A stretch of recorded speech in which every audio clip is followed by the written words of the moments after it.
One more question has been posed by non-Muslim. If predestination is true, then God causes us to sin.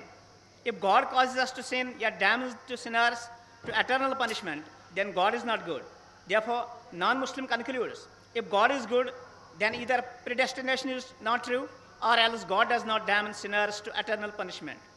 Please satisfy the contradiction that occurs.